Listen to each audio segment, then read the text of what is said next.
Hello, everyone.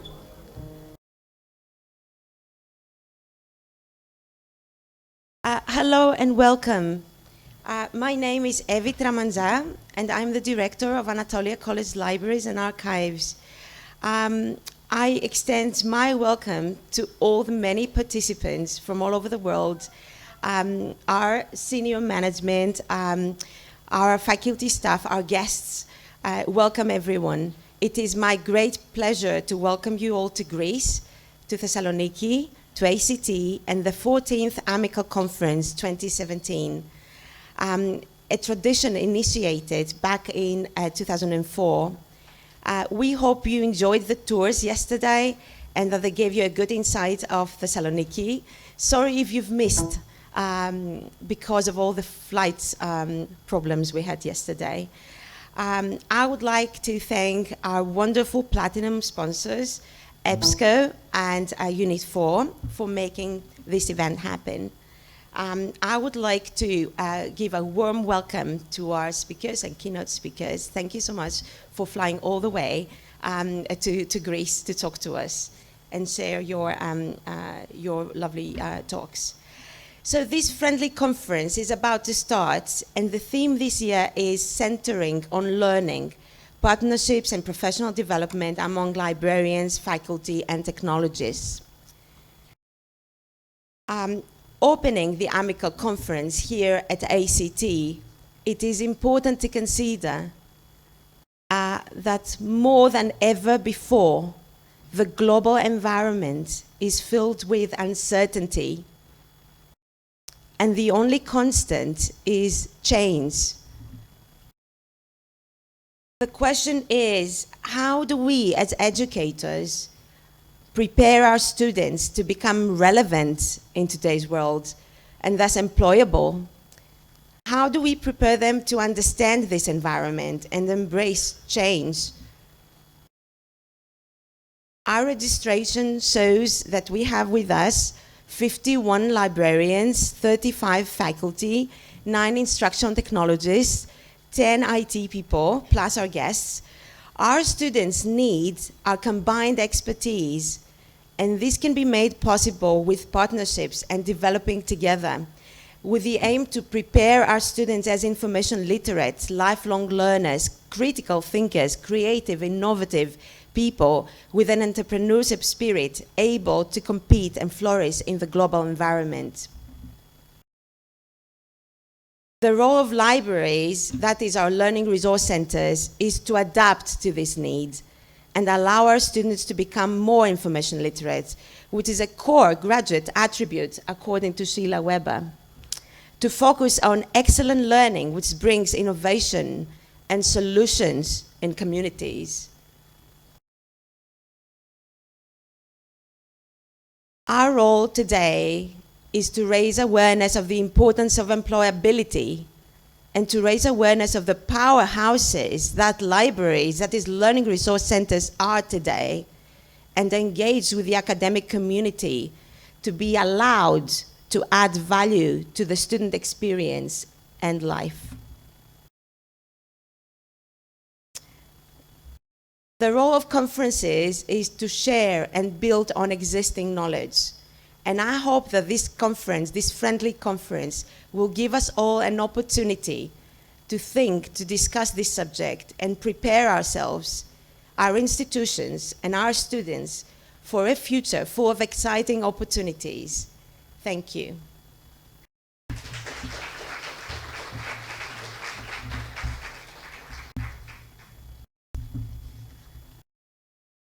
It is my pleasure now to invite to us the Anatolia College President, our President, Dr. Panagiotis Vlachos, to offer us his opening remarks.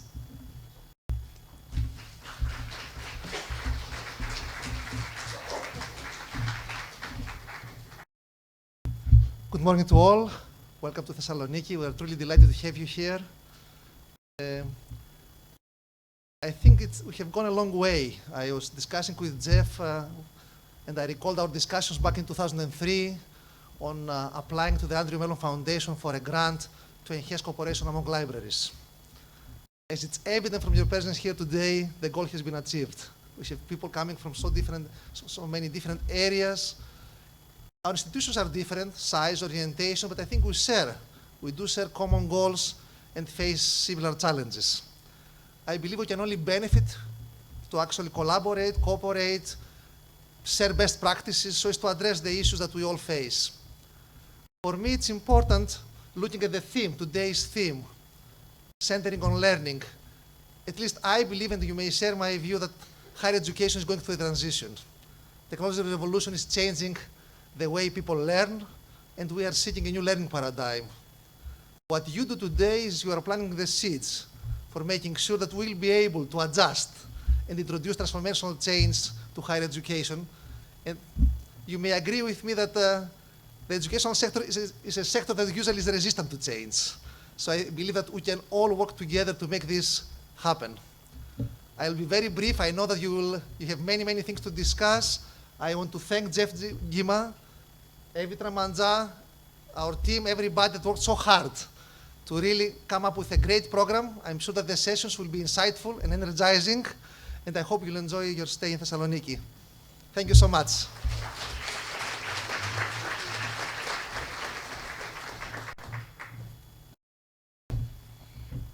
Thank you very much. Thank you, Pano. I would like to ask the American College of Thessaloniki Provost, Dr. Stamos Karamouzis, to offer us his opening remarks.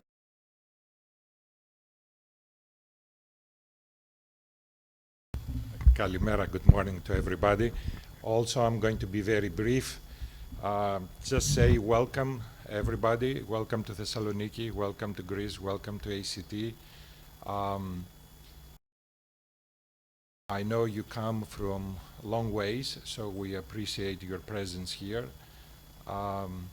Evie has worked very hard, and her staff and several of you to make this event a success. And by looking at the schedule, the program, I'm sure that it would be a very meaningful meeting. We at ACT, as members of AAICU, we're very proud of our AAICU membership, and we see value to that, and we always enjoy our interactions with other American international institutions. I am particularly fond of AMICAL because I think AMICAL is the exemplar, is the perfect example of how AAICU should move and proceed in serving the membership institutions. Welcome and enjoy your stay.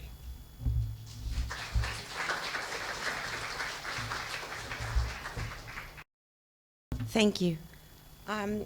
Now, I would like to ask the AMICAL Consortium Director, Jeff Gima, to come to the podium for the opening remarks.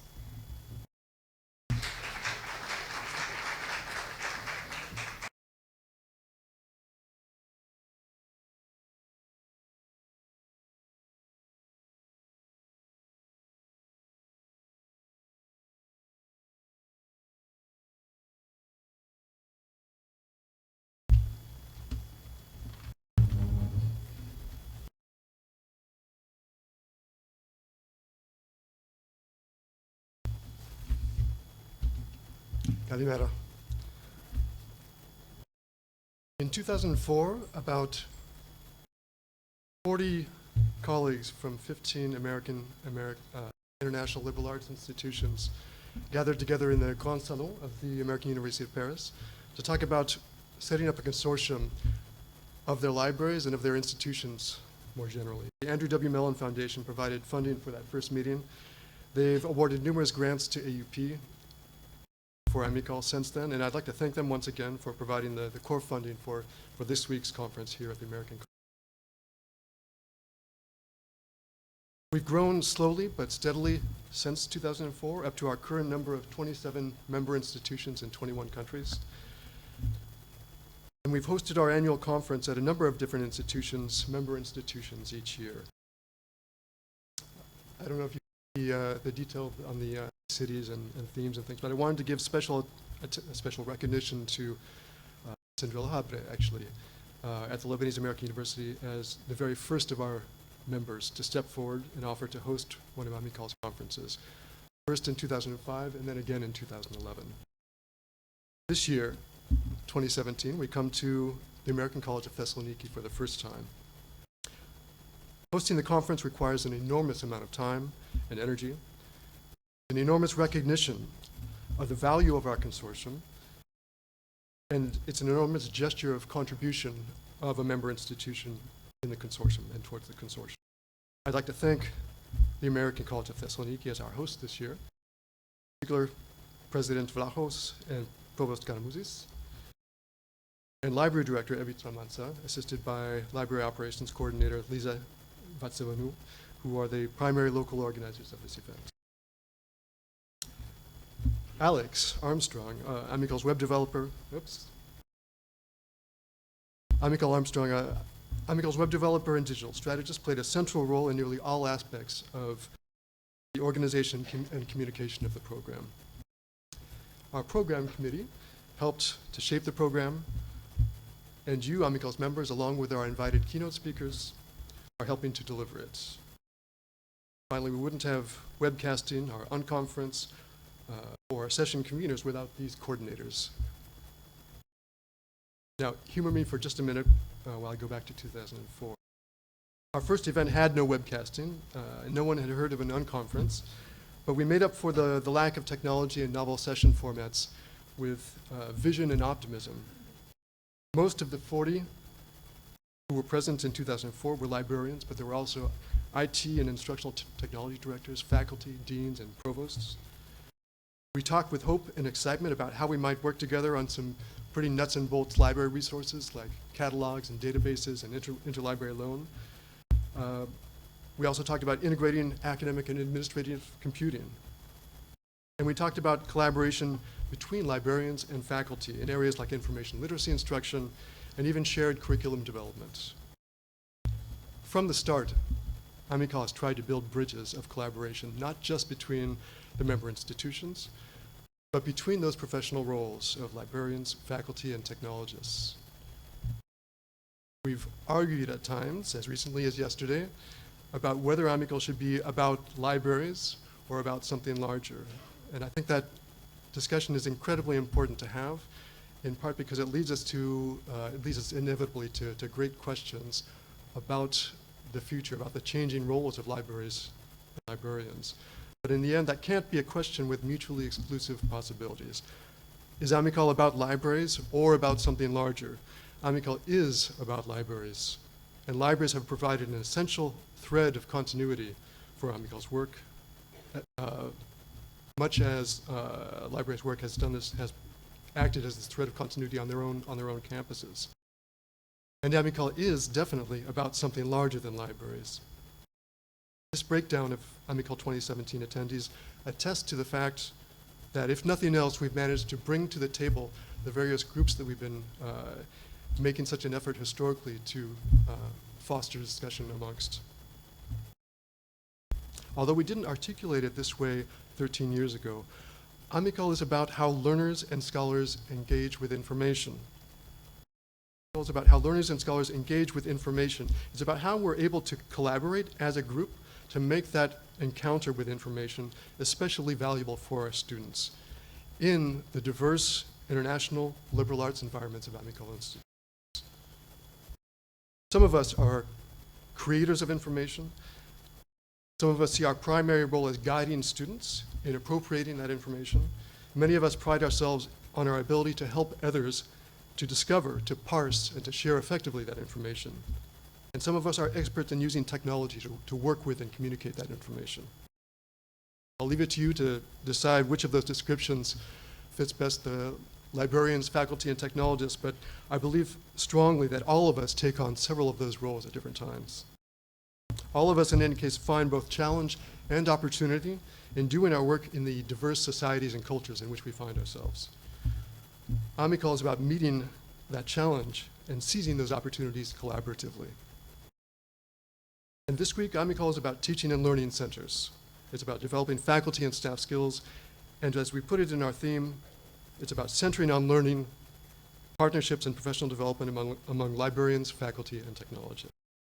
So welcome to AMICAL 2017, and if it's your first time coming to an AMICAL event, welcome to AMICAL.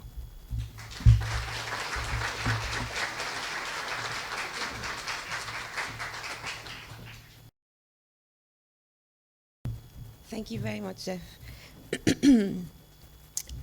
Before we go on to our keynote, I would like to give special thanks to all delegates who kindly responded to our request for Arabic books for the refugee camps in the area of Thessaloniki. We are grateful. Thank you, Rania, Asma, David. David, thank you so much for bringing so many books, Fatima, and everyone else. Our own Dr. Egli Bruscu is here, so you can stand so that you can see her. Is representative of the Praxis NGO, and we'll take them and we'll make sure that they are circulated in a mobile library and in the camps. So thank you everybody. If you, if you have brought books, we have, you can just give them to the desk downstairs. Thank you so much for this. I would like to ask for some water for the keynote speaker, please. Somebody, thank you. So it gives me great pleasure, and it is a privilege and an honor to introduce to you our first keynote speaker this year, Professor Christine Bruce. Professor Christine Bruce is a senior member of the School of Information Systems in the Science and Engineering Faculty of Queensland University of Technology, an outstanding international theorist on information literacy practice, a member of the Higher Education Research and Development Society of Australia and the European Association of Research into Learning and Instruction, a convener of the QUT Higher Education Research Network and Higher Degree Research Director for the Information Systems School. Christine has an impressive record of higher education research and publishes in high-impact journals. I could go on forever. Christine developed the 6 frames for information literacy education published in 2006. She has authored many more books, including The 7 Phases of Information Literacy, and more recently, Informed Learning. Christine speaks and consults regularly on information literacy and information literacy education. The title of our keynote presentation today is Building Information and Learning Experiences Through Partnerships. Christine will explore understandings of information literacy and information literacy education as unique combinations of information and learning experiences, together with the possibilities associated with partnerships, drawing together the dual lenses of information use and content learning.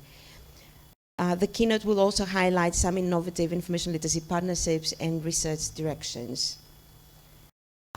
Christine, the floor is yours, and let's welcome Professor Christine Bruce. I would like to mention that we have printouts of the presentation, the seats behind, because you may not be able to see our screen very well.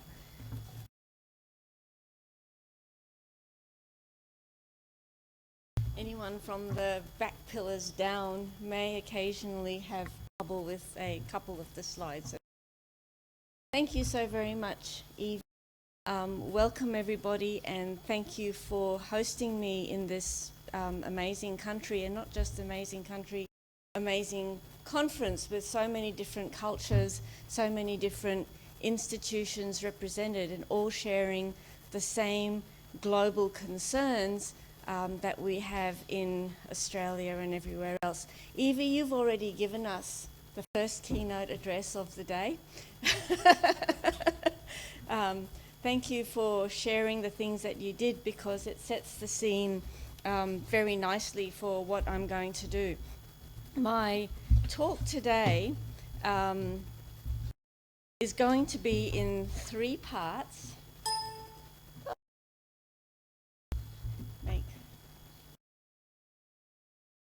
I'm going to be talking about visioning information literacy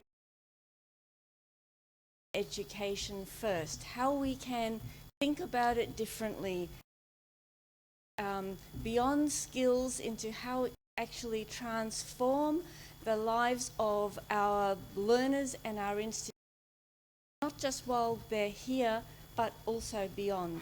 Then secondly, I'm going to be talking about information literacy partnerships, how we can actually create those, some strategies, some ways of thinking and talking about information literacy in the community that will help people make some kind of step change forward in terms of how we integrate with learning.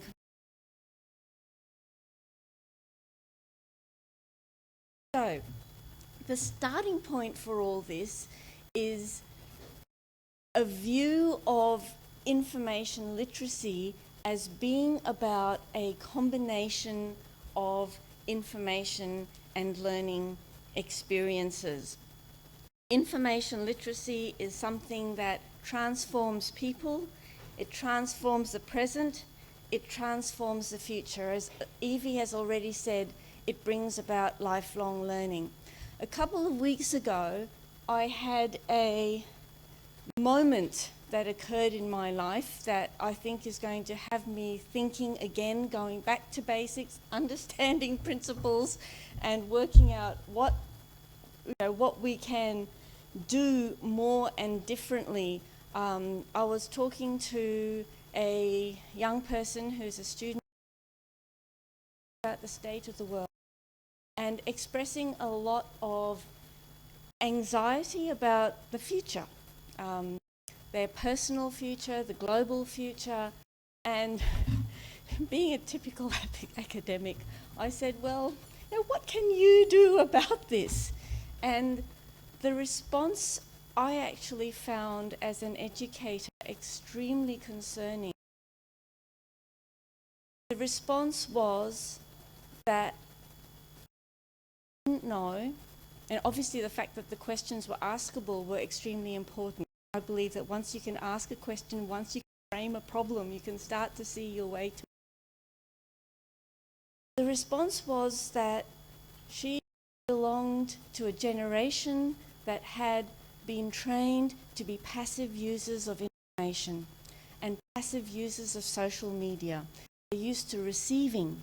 They don't actually know how to use information to empower themselves and to empower others. We are here building professionals, creating the leaders of the future, and we need them to be able to use information to learn not only for themselves, but to empower the people they work with and to empower the community. For me, that is our challenge as information literacy educators.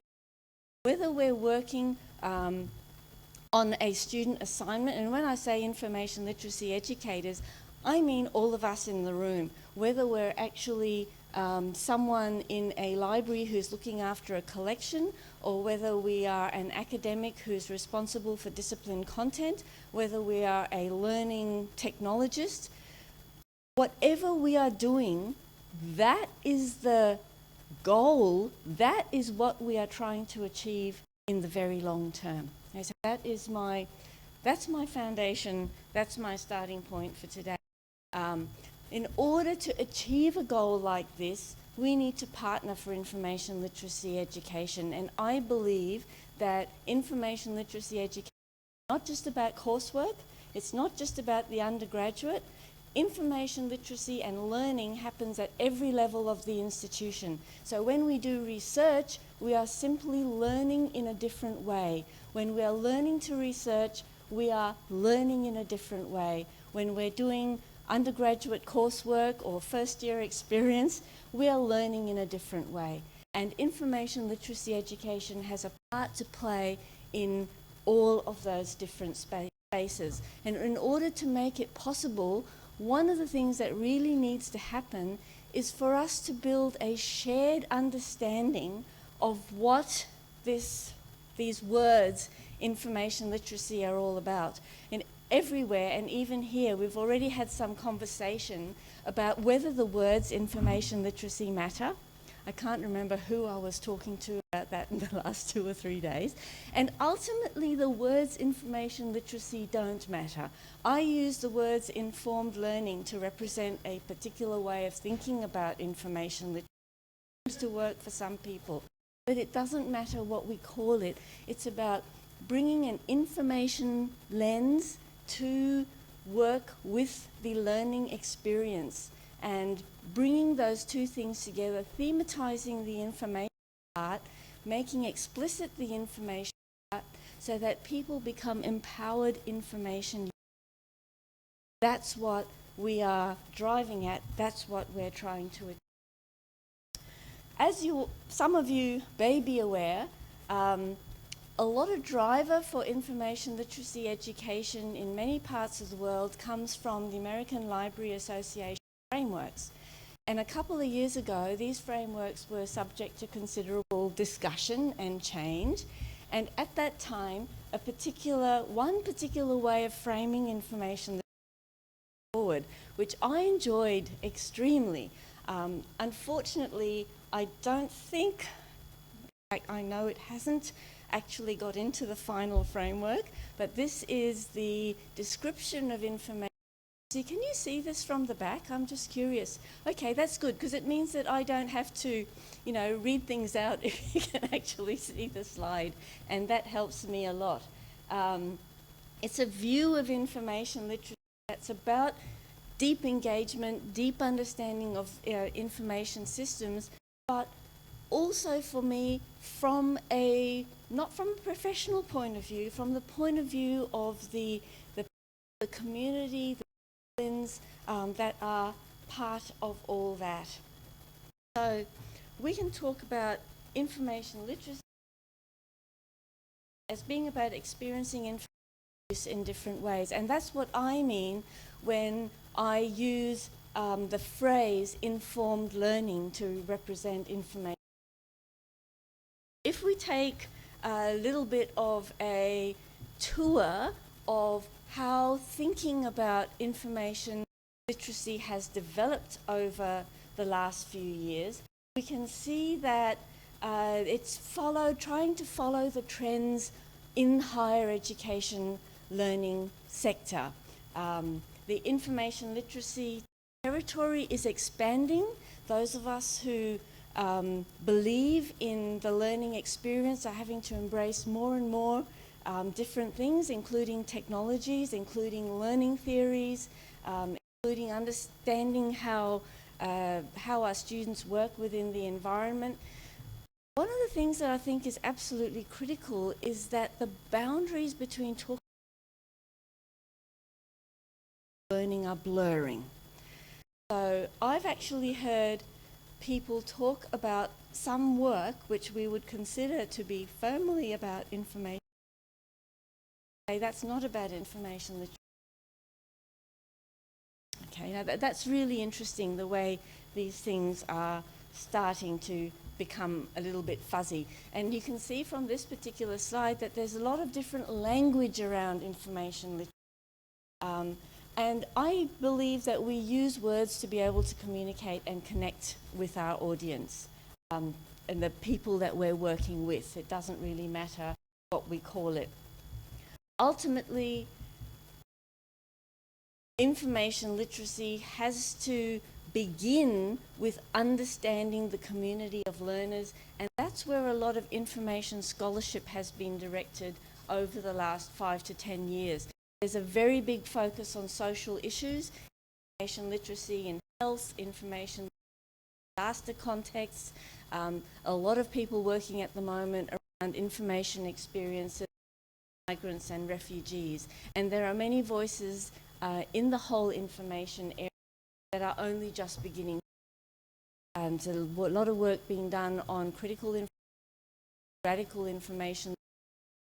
When I use those words, I'm talking about empowerment of people who have otherwise often been in disadvantaged spaces.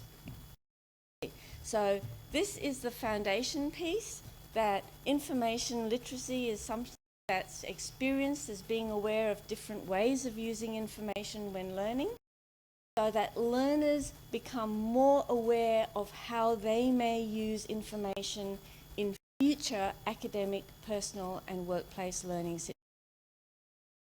We're going beyond the present into the future. At a meta level, using information to learn can be experienced in this particular set of ways, which are often contextualized into particular. Some of you may recognize those as what I've in the past called the 7 faces of information literacy. Then information literacy education or informed learning becomes about going from having information capabilities to understanding that experience, bringing information together. Now, it's a bit difficult to and talk about what informed learning means for particular people. Coming a little bit closer? Okay, is that better? Is people having a bit of trouble hearing online and at the back? Okay, thank you very much. So for those of us who are discipline educators, however much we believe in process, we have to have a content focus. There are things our students need to know and understand.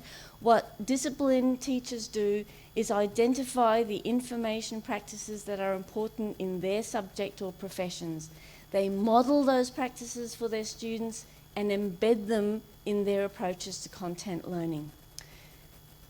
In this kind of education, librarians help teachers and learners interpret information literacy as using information to learn and understanding the process of using information.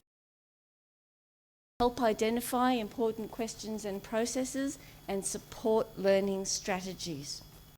What I'm trying to do here is to give us a different language, a different way of thinking and talking about information literacy so that it makes sense to the widest community possible. Students use information as an integral part of their learning process. They reflect on their use of information and its influence on their own learning. And they reflect on their use of information and its influence on helping others learn. So we're talking about community, talking about their future clients, all of those sorts of things.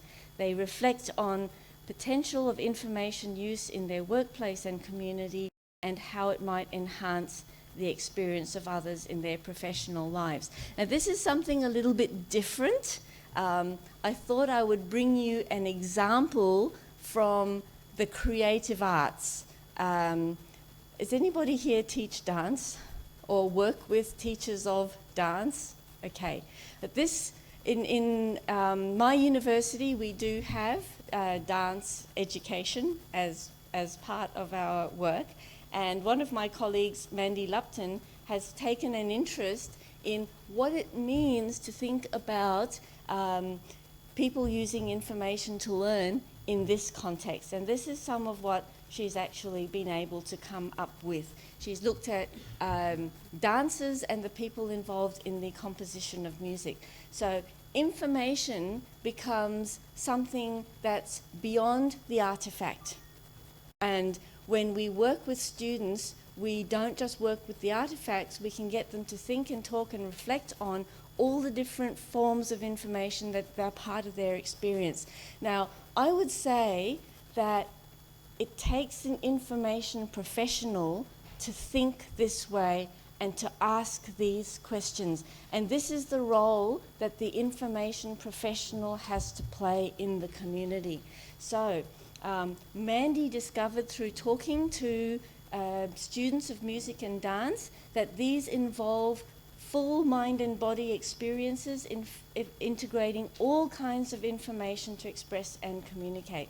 Information for the composer included feelings, moods, images, ideas, life experiences. And these are all things that are beyond the library but can also be part of our work as information professionals. I'm a little bit schizophrenic here. Sometimes when I say I'm saying I as a faculty educator. Sometimes when I say I'm saying I as an information professional. I'm kind of fused. I've done a lot of roles. I've been had the pleasure of being an assistant dean learning and teaching, where actually some of my ideas here have been formed, as well as working with students, working with librarians. I teach librarians too. So, might need to watch what I mean when I say I. So information literacy education for all of us can be a journey in the scholarship and learning and teaching. And the picture here is quite intentional. This is a robot floating around one of our science and engineering spaces in the at my home university, and one of the things that's exercising our minds at the moment is, you know, what does this kind of new environment and this different kind of relation mean for information literacy education? Now, this is a very important slide. I was going to dispose of it, but I was asked to keep it in, as I'm going to read it to you. When a child learns to ride a bicycle, we want them to be able to do more than ride that bicycle. We want them to be aware of their content, be aware of their context, those around them. We want them to share understandings of a bicycle riding community. We want them to be safe and to keep others safe. We want the bicycle riding experience to transform their lives in a range of ways, right? Many of us have kids, many of us have nephews, nieces, whatever. We all watch them learning to ride. We all watch that experience change their lives in different ways. I've used the bicycle riding here intentionally because the new ALA information literacy framework focuses on threshold concepts, right?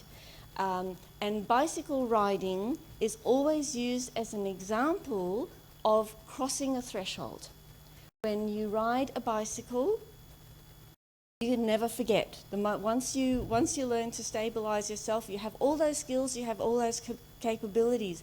But the point is that learning to ride a bicycle, it goes even beyond that crossing of that threshold. That crossing the threshold is the first step. And so it is with using information. When a student learns to use information, we want them to be able to do more than engage in the academic practices. We want them to be aware of their context, the learning community around them. We want them to share the understandings of a learning and information using community. And you can see here I'm talking about every level. It doesn't matter whether we're working with researchers as learners, because we're learning as researchers, we're just doing another level of learning, or whether we're talking about our first generation, first year students. We want them to use information wisely and for the benefit of others. We want the information using experience to transform their lives in a range of ways. And for me, that's the vision. That's what informed learning is all about. And thank you for arranging this conference, because I would not have put that little analogy together without being asked to talk to you. So focusing on experiences of using information to learn, focusing on the experiences of specific disciplines, professional groups and communities, contextualizes and lends some transformational meaning to the skills and threshold concepts that underpin all of that. So the skills and threshold concepts are important, but we need to go beyond them. And I believe that if we're promoting information literacy as a cause and we're being advocates for information literacy, it's more important to talk about what's beyond. Okay? So now we're going to start looking at a specific example here.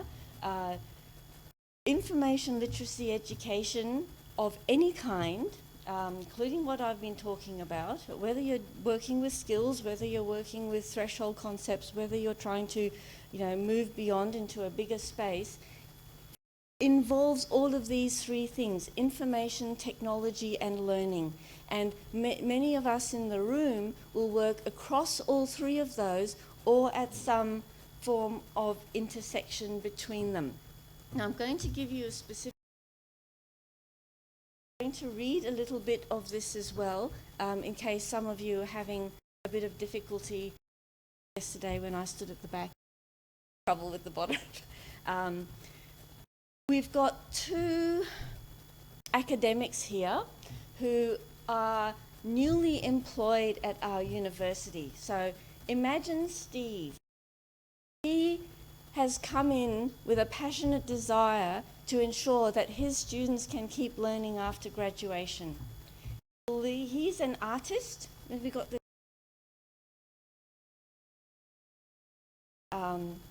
and of course we had the creativity. Steve believes it's important for artists to explore the work of other artists, to recognize and be in touch with what might inspire art, and to journal or document their journeys. Now, these are things that a lot of people teaching art do. Steve creates learning circles to share explorations and inspirations weekly and to collate an electronic portfolio recording their learning. But a different person who comes...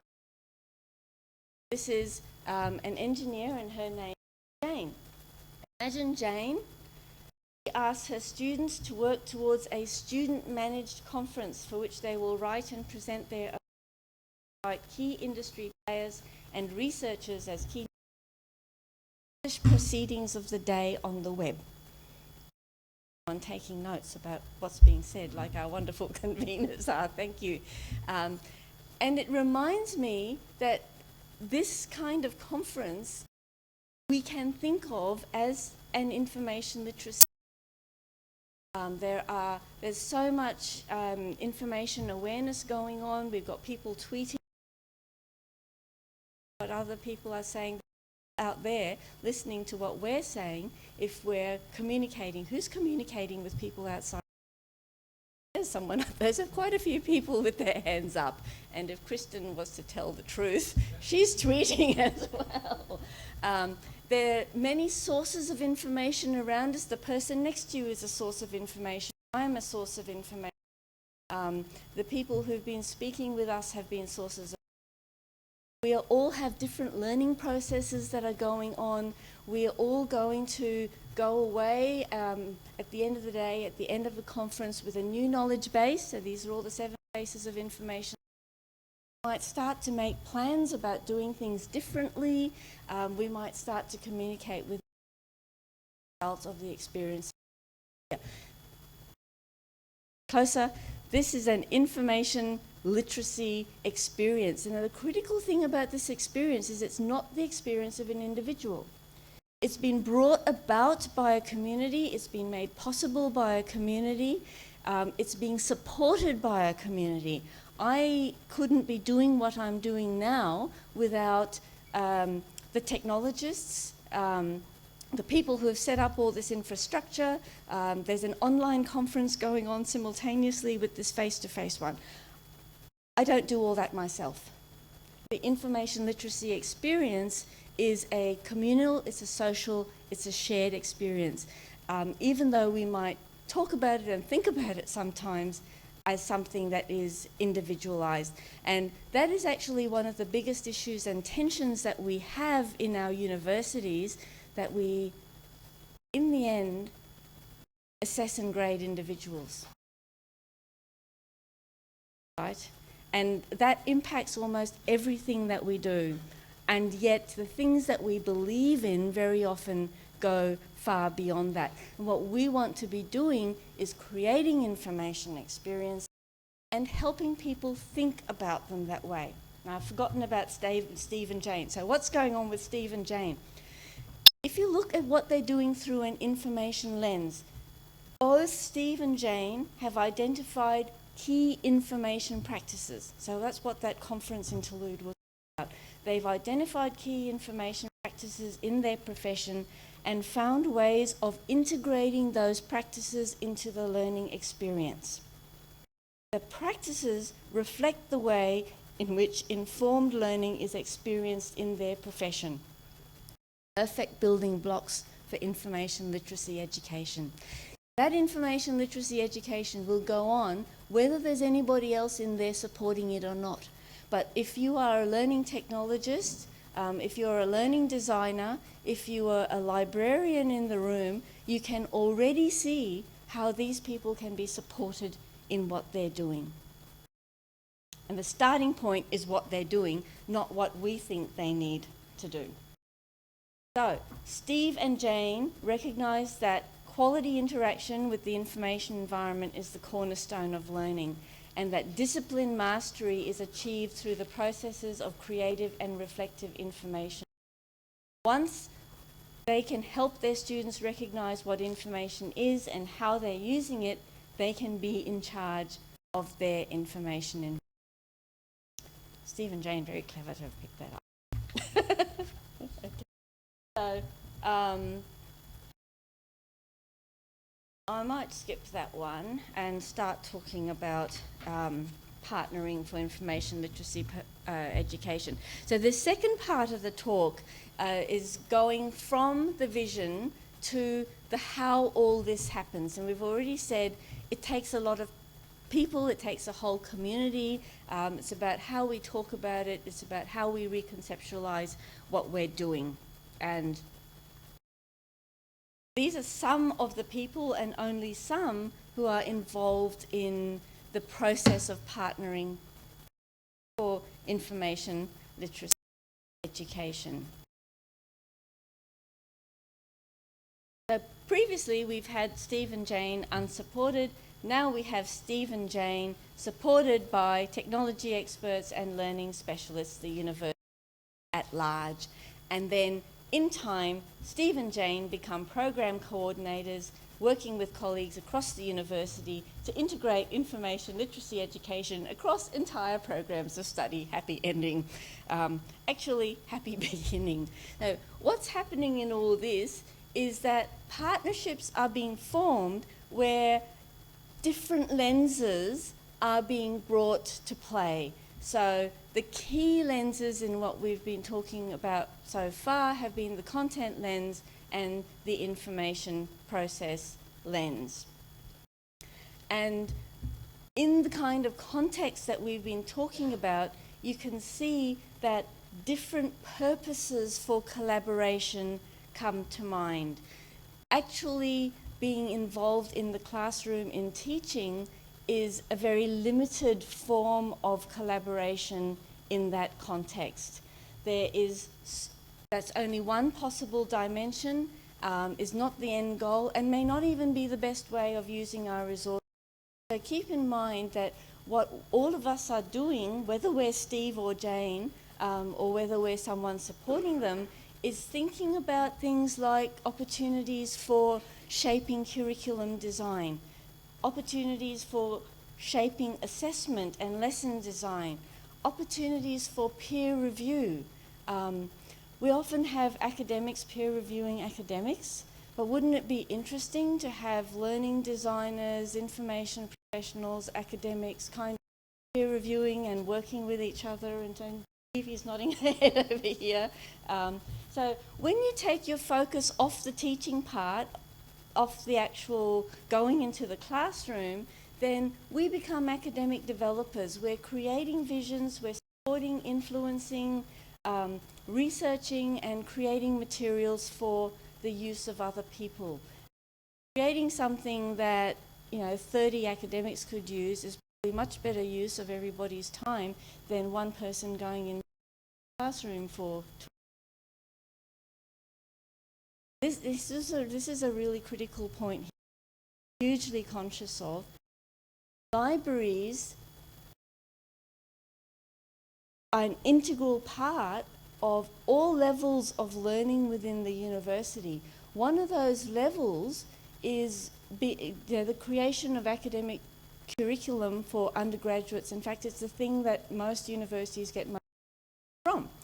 But libraries are never funded for teaching. Well, Yes, that's not entirely true. Sometimes if a library actually mounts a formal unit, it will get the income stream for that. And that's one of the things I believe that encourages libraries to go down this particular path. But there are very powerful ways that partnerships can happen beyond the actual teaching. So in thinking about partnerships that are necessary for information education, I believe that there are 5 key ones, and there are others beyond these, but working together to influence policy, working together on research and scholarship, being involved in research supervision processes, working together on curriculum, working together on academic development. The more dimensions that are part of the information literacy partnership across the university, the stronger the dynamic will be, and the stronger the impact will be, and the stronger the advocacy for what we're doing will be.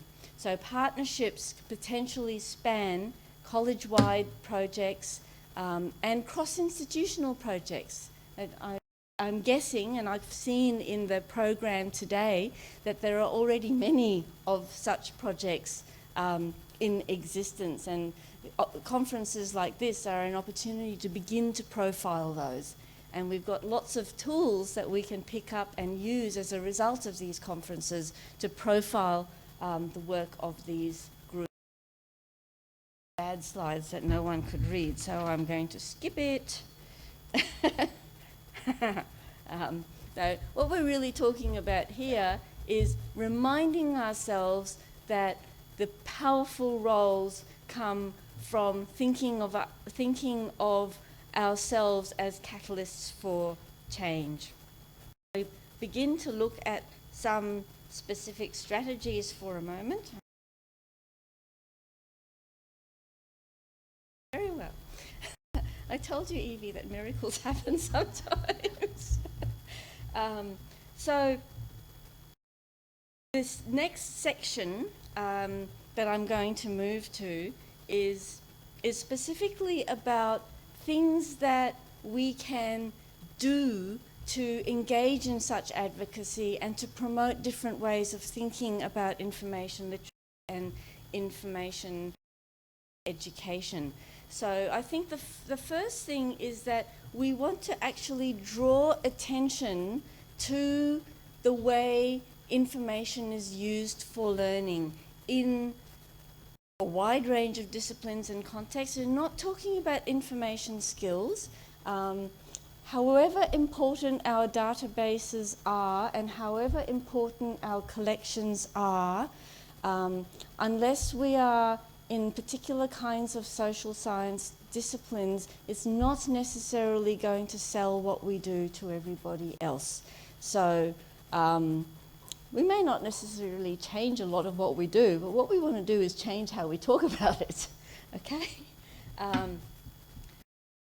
And there's an enormous amount of information research out there. I'll come back to a little bit of it later on in my talk, that can help us to do this, to help us show how important an awareness of what's going on in the information environment and how we use information can be. We want to go forward from that idea of skills to thinking about what that information experience means, a little bit about the conference example I gave you before. What are the ways that we can frame these bigger pictures to help people understand the information practices that are actually occurring within them? Because one of the critical issues we have is that information is a very abstract idea. Not abstract when it's a book, but most of the information that we are talking about today that comes from people's experience, that comes from the virtual world, and let's face it, that's where most of our students live, information is invisible. And a lot of what we do with information is invisible. So in our conversation, in our talking, in our thinking about information, we have to find ways of trying to make it visible so that people understand what it is that we are actually trying to do. Research helps. Conferences like this help because as we start to document what we're doing, that's one way of making things visible, then we have to actually share it with others. But being conscious of that need to communicate with others what the information practices might be is really vital. Now, I've had a little conversation already with Kristen. We had a couple of 10-minute conversations yesterday, and one of them was about the need for technologists to understand information practice. Right? And we've got this multiple complex of people involved in any situation where we've got the primary educators and their tutors and their students, and we've got the learning designers, we've got the technology providers, and we've got learning technology developers, and the librarian is probably the only one who thinks from and can make that visible to others. And none of the rest of it really works without information. Information is there. It's implicit. It's just that it's so implicit that nobody's conscious of it. And when we become conscious of it, then that's when information.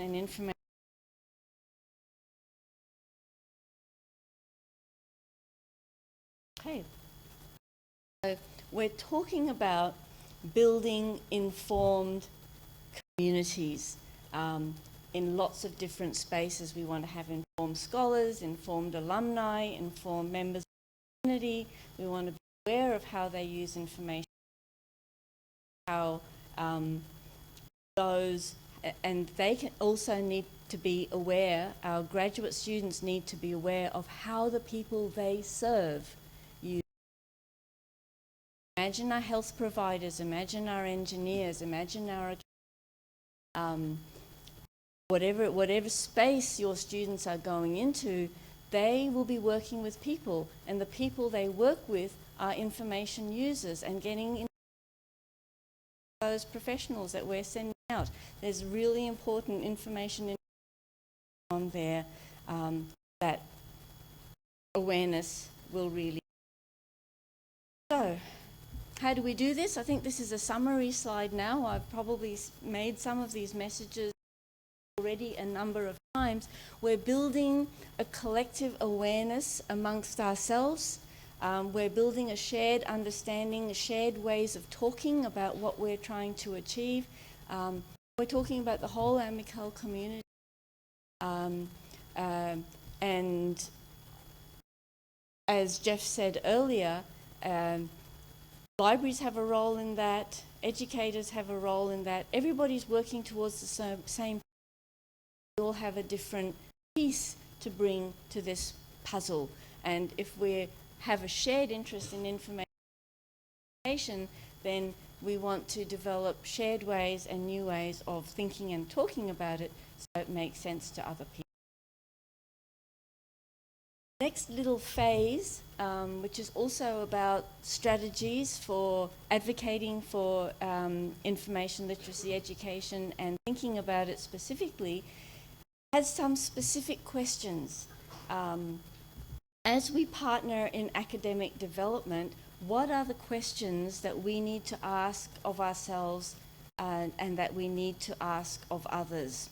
And these questions, which I'm about to share with you, come from a lady called Anne Wiskin, who was working in a staff development role with teachers. So she was wanting to help teachers become interested in informed learning, and she framed a whole lot of questions to share with them. The first question was one that she asked herself: how can I change our information literacy? How can I help people shift their understanding from information literacy as something that is taught by the library to something students learn by being introduced to how information is used in. It's not to put aside the role of the library, but it's a shift of focus and it's a shift of thinking.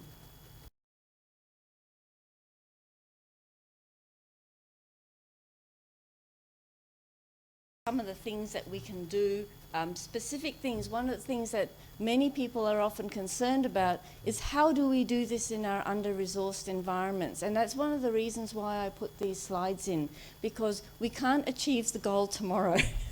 Even as a collective, we can't do that. But if as a collective, every individual does something small, we move a long way towards it. And asking the questions, thinking of some kind of learning strategy that you could use, having a model form of assessment that you could promote, sharing these things. One of the examples here is when researching for essays, students could be asked to write about the different forms of information they've used and how they see that information having impacted on what they've done. And it's reflecting, it's the reflective awareness, and I guess it's one of the ways of thinking about learning that we have in higher education, is that when you reflect, when you are aware, that's when you've actually learned, and that's when you're empowered to use things become transformational in what you do. So, Anne Wiskin adopts action research as a strategy to create groups of teachers who reflect together on their own practice. So this is not the students reflecting, this is the teachers coming together in learning communities and reflecting on their practice, designing and implementing informed learning strategies. And these are some of the questions that Anne chose to use with her teachers. So there are specific things here that you can pick up and use. How can we make visible the information practice of our disciplines, and what learning is taking place as students are using this information? How is information used in the subject area? What good information practices do you want your students to learn? What experience can you design so that they learn them? Now, as an educator myself, I know that I don't want to totally redesign my course every 5 minutes. There just isn't time and there just isn't resources. But specific questions like that can help shape, can help reshape. It can help you take something and move it one step forward, and which is all in the interests of helping people with their awareness of information, what they're doing with it. Teachers, all of us, also need to ask, what are students learning by using information from this particular source in this, at this level, in this language, and for. So students using social media are having a totally different experience from students using rare books. And imagine a context where students might need to use both, or they may be out interviewing professionals. They might be using research from databases, and they need to understand the value of those two different information sources. Both are equally valuable, both are important forms of information. We tend to think of one as part of information literacy education and not the other, but they both are. So, it's not always easy. In fact, it's often extremely difficult to go about doing these things. And I've often asked myself the question why that is. And in our research team over the last several years, we developed this thing called the 6 frames for information literacy education that Evie mentioned in her opening talk a little bit earlier when she introduced me. The 6 frames for information literacy education was published in 2006. It actually evolved a few years earlier than that, and it comprises a framework to help us understand how people think when they're focusing on curriculum in a particular way.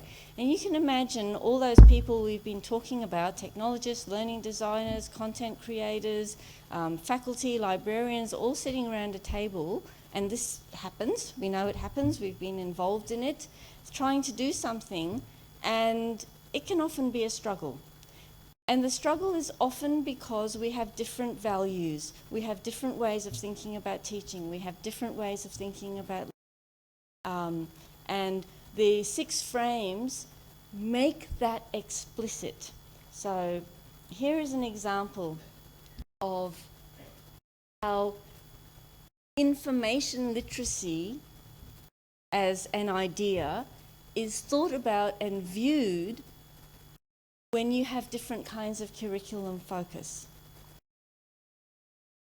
So if you approach your teaching and your learning design from a content frame, you'll probably be thinking that information literacy is about knowledge about the world of information.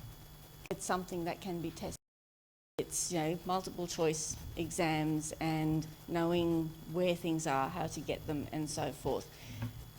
If you're thinking about your curriculum development from a competency frame, then you're probably thinking about information literacy in terms of skill.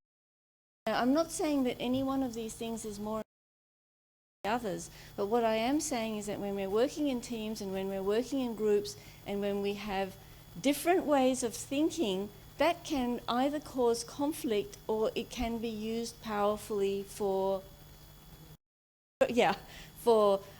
to do something creative. And I think that a framework like this could be useful to you to make some of those things explicit so that when people are aware of them, they could then use the differences productively because they understand what's going on, rather than being engaged in the conflict and not understanding each other.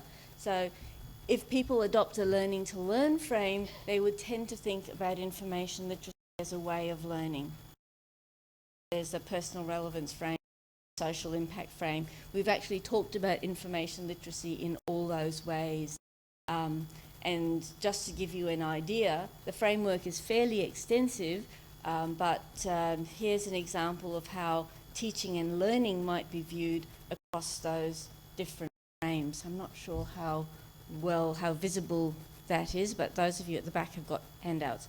The teaching and learning in the content frame, for example, is that we're transmitting knowledge, and learning is a change in how much is known. In the learning to learn frame, teachers are facilitating learning and learners develop, the important thing about learning is that they're developing conceptual structure and ways of thinking, and as a result, the way we assess and all those other things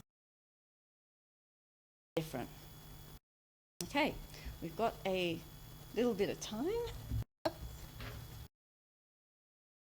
I was so worried that I was going to have to about half of this. What I want to talk about now is about how some of these ideas are being implemented and how some of them are being extended. And I've called this part of the talk Research into Practice. Research into practice is messy, and when we research into practice, we often need to blend different ways of thinking and different theoretical perspectives. And this is what's happening in my experience of watching some of these things happen around the world. So I'll begin by sharing with you 3 innovative information literacy partnerships that I happen to have the privilege of working with over the last 2 or 3 years in different ways. Just as an example of what is happening. The first example comes from Hong Kong, and about 3 years ago, the librarian Shirley Wang, the director of the library at the Hong Kong Polytechnic University, decided that there was a need to do something about how information literacy education was managed, because the way it was being done just wasn't sustainable. And she was privileged enough to be in a country where the government was giving money to learning projects. Quite a lot of money. And I guess in many countries that does happen from time to time. Australia's just been through a period where the government gave a lot of money. That money suddenly dried up. and hopefully it will come back in some form, but that hasn't happened yet. So what she did was develop a partnership on information literacy education across all the universities in Hong Kong. So the application for funding that went in involved the entire set of universities, and it had a number of prongs. Actually, if I was going to be more faithful to what actually happened, there were 2 funding applications that in the end were brought together, because each by itself was not sustainable. So they had to do the final project with less money, but the project was made possible because the applications were brought together. And one half of the program was about creating an information literacy MOOC. And this information literacy MOOC is designed for students at a couple of different levels. It's designed at a generic level across disciplines, and it is also designed to have a lot of material that is discipline specific. And there are several different disciplines that are in strands that are involved.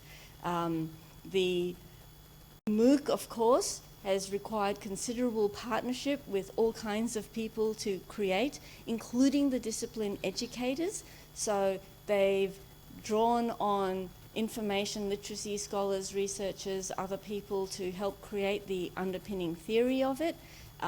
There's been funding for academics and librarians to work together on the discipline strands, and there's been money for staff development for the different types of staff involved in the project. It's been a massive project, about 3 years together, and they hope to have this MOOC, which involves all these incredible different things, available by early next year. The launch is being planned for February, I believe. And it will also be available to people in other countries. Yes. So this will be a really interesting thing to watch. And one of the things that I was involved in was helping them think about some of the questions they might want to ask of their courseware design.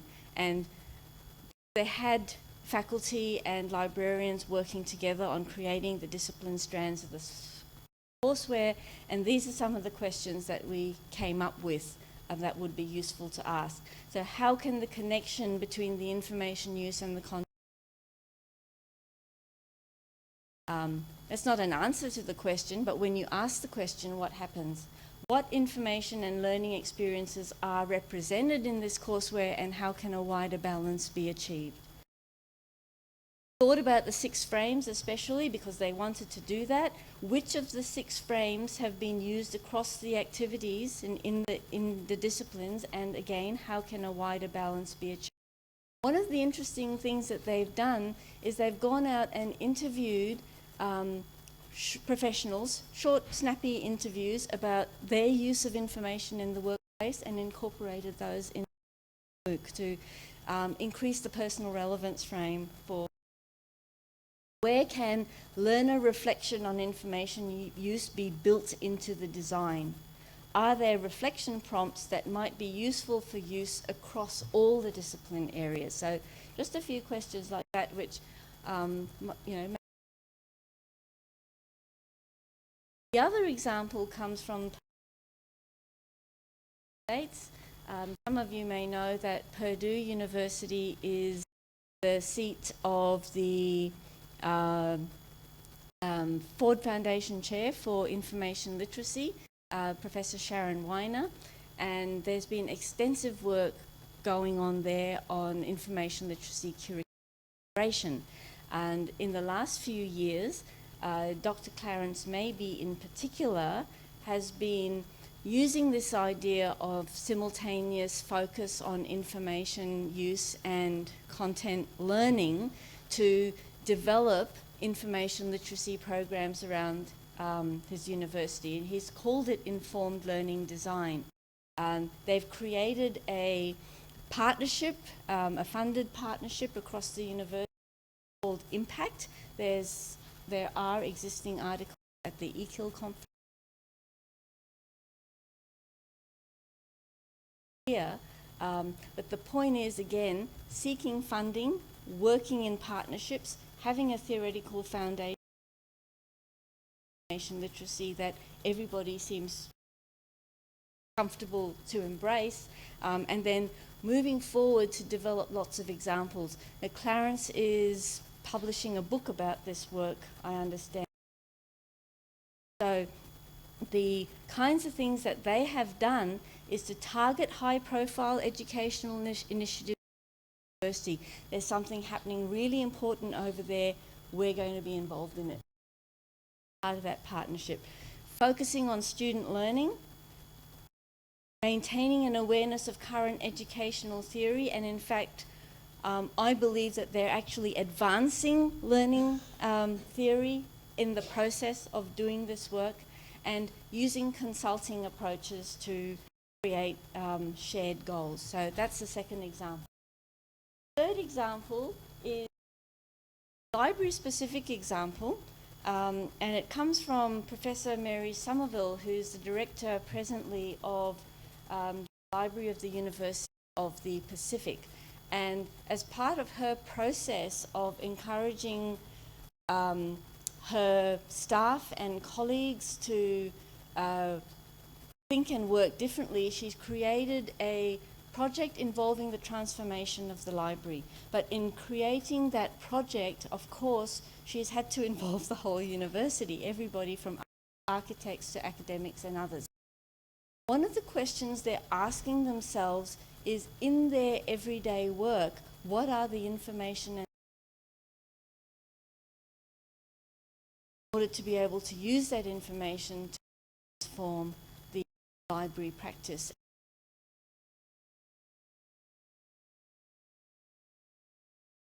So, again, like the 6 frames for information literacy education, I don't have a frame to offer you here. I wish I happened sometime.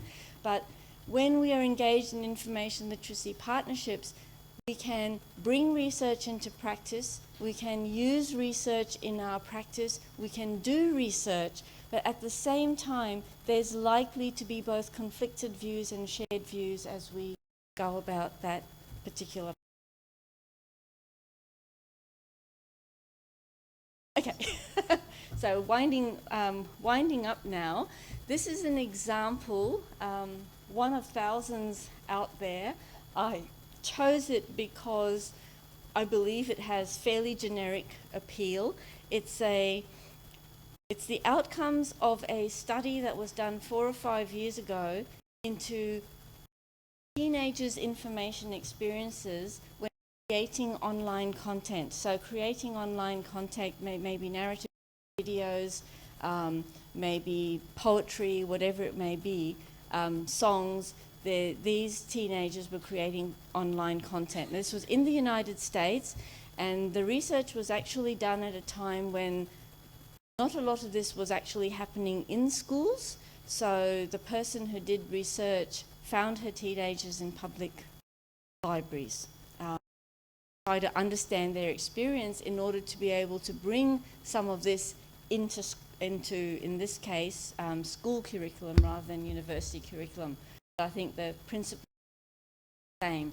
So she's created a view of information literacy through the window of teens' experiences of content creation. That's their context. Their involvement in online communities via social media to help them, that's how they learned about their content. And Marianne Harlan found that experiencing information for these teens involved learning in a particular way. They talked about information as changing what they knew, what they could do, and how they thought about their world. As they learned about content creation, this is the part that I think is particularly our information lens. Teens experienced information as participation, inspiration, collaboration, process, and artifact. And when we use the word information there, we're talking about that which informs. So, participation was informing them. Inspiration was something that was informing them. Collaboration was informing them. Artifact, I now need to ask Marianne about this because I don't think it was deliberate. It's interesting that artifact is at the bottom of the list. And artifact tends to be how we understand information. We commodify it. But particularly in the experience of our teenagers, the things that are informing is not that which is commodified. Yeah?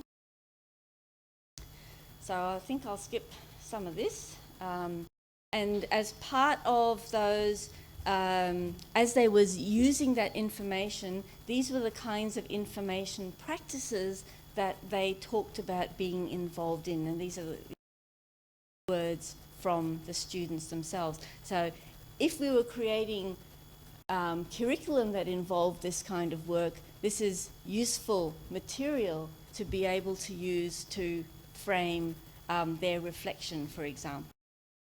And finally, just a little bit of a word about how in the research team in Australia, we're now trying to think about people using information to learn in different kinds of spaces, spaces that combine the physical and the virtual. So substantial digital spaces that in some way, I believe, makes information visible. It brings virtual things out of our small mobile devices and computers and puts them up on walls that are, you know, as large as this room, and it turns information from something that's intangible to something that's touchable. And space becomes very important in the ways of experiencing information use in that kind of form, because your experience of the information when you're close is very different from your experience of information when you're far away. And the experience of information as an individual is very different from the experience you have if you're in there with a group or a team. And we're looking at these spaces as learning and teaching spaces. This is one of the most recent things that's happened in the Cube. This is a little commercial product, I believe, called Pepper. I believe she costs about $20,000 Australian dollars to purchase, which would be about 10 euros. I don't know how many of them there are around. It's the first time I've seen her.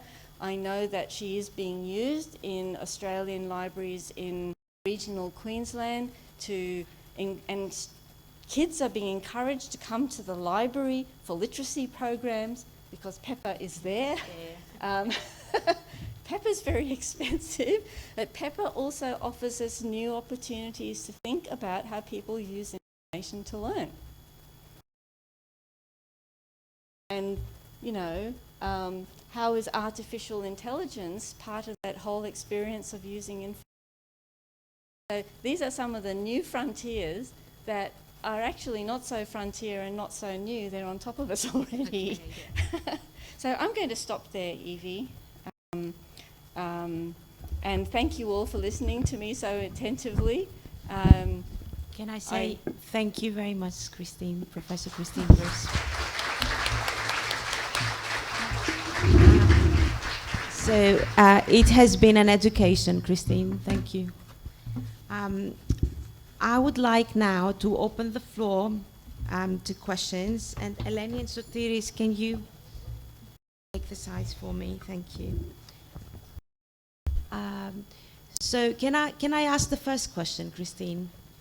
I don't see any hands up, so I'm going to ask. Oh, there is a hand up. Give people time. Yeah. Yes. Okay. So. Okay. Great. So Antonio. Yes, could I have a micro? No, it's coming to you. Hi, thank you so much.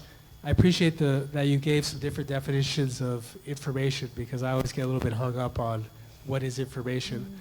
But so I won't focus on that, but more on the concept of literacy.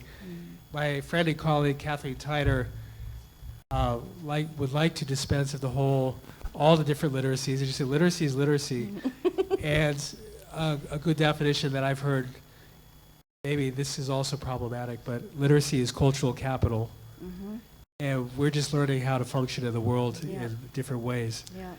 And the other thing I'll mention, just in terms of terminology, is I don't know if you know Nardi and Day's concept of information ecology, but I The love words this. appear in that ALA Oh, okay. description I showed you. They're actually in there. Oh, excellent. Yeah. Yeah, because I like the idea of thinking of these information and learning environments as specific ecologies that have different Yes. characteristics depending on who's involved. And I also like their idea of, you have keystone species, and you sort of Yeah. introducing some of these different ecological concepts. Actually, it talks about information ecosystem, Ecosystem, rather than right, ecology, yes. which is close. Yeah, my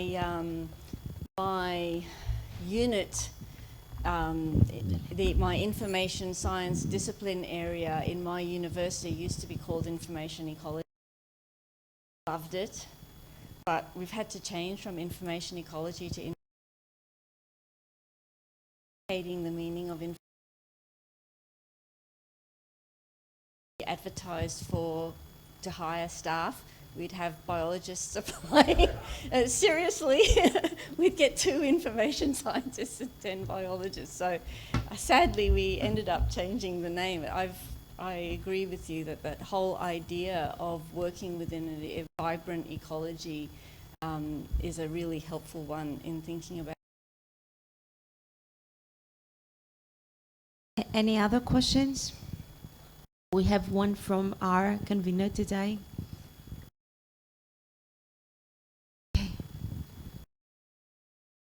Hi, somebody actually watching us live and have more a call for collaboration.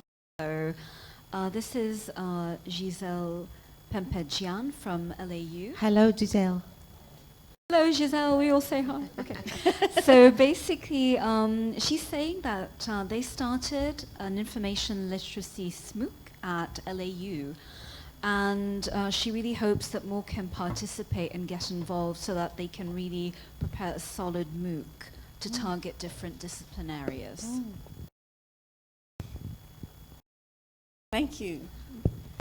Well, Thank it's you, actually well done. really interesting as different people develop different MOOCs around the world. There may be even information literacy MOOCs I know about. I've heard people talking about developing them.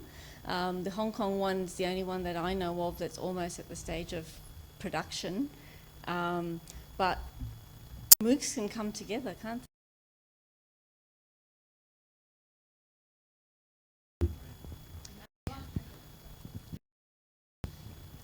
Christine, as one of the 17% of the tech folks here, I'm wondering if you could tell us where you see the most promising entry points for collaborating between information literacy librarians and technologists.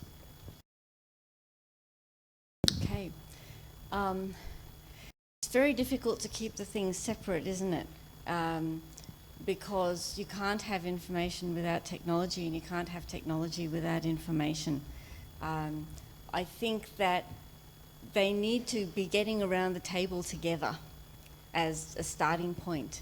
And I think that as technologists recommend learning technologies, they need to work with information professionals around how to make visible the information practices that are critical for those technologies. And they are different for different technologies. So, you know, an interface for a database is totally different to using Twitter. And the kinds of information experiences that people have are totally different. So if we're recommending learning technology for use within an academic context, it would be really helpful to have some kind of analysis of the information experiences that are promoted by those technologies and how they need to be supported, what might be possible. Is that a kind of... You. I really agree with what you just said. I work in instructional technology, and one of the questions, I think we see a lot of faculty members who want to do something and don't know what they want to do, and so I always feel that the place to go back to is what do you want for your students? Just those questions for teachers. What does it mean in your own discipline? And one of the questions I ask people is, how has technology changed your discipline in the past 5 years, in the past 50 years, and in the past 150 years? And based on what you said today, that's really a question about information. Well, and it's both. different. Yeah, it is. Yeah. It is both, isn't it? I mean, this is what I learned in university 30 years ago. The medium is the message. The technology and the information are inseparable, but what we do is we conceptually separate it so we can think about it in a particular space. Once we've done that conceptual separation, somehow we've got to back together. As academics, we're not so good at doing that. We're better at separating out and creating lovely theories and then forgetting to bring it back together. But it's in practice that coming back together happens. That's why I said earlier that the practice can be a bit messy, practice a bit fuzzy, because ultimately it's almost impossible to do practice within just a single theoretical frame. I'm afraid we don't have more time for questions, but we are going to coffee, so please find Christine later and ask your questions. She's going to be around for the whole conference, and I'm sure we're going to have more opportunities. Before you stand up, I would like There's also to... the online session. It's the online session. Would you like to... I can't remember exactly when it is. I think it's tomorrow at lunchtime. There's a online session for questions and answers that, or is it Saturday? That Kristen and I will both be part of that conversation. I would like to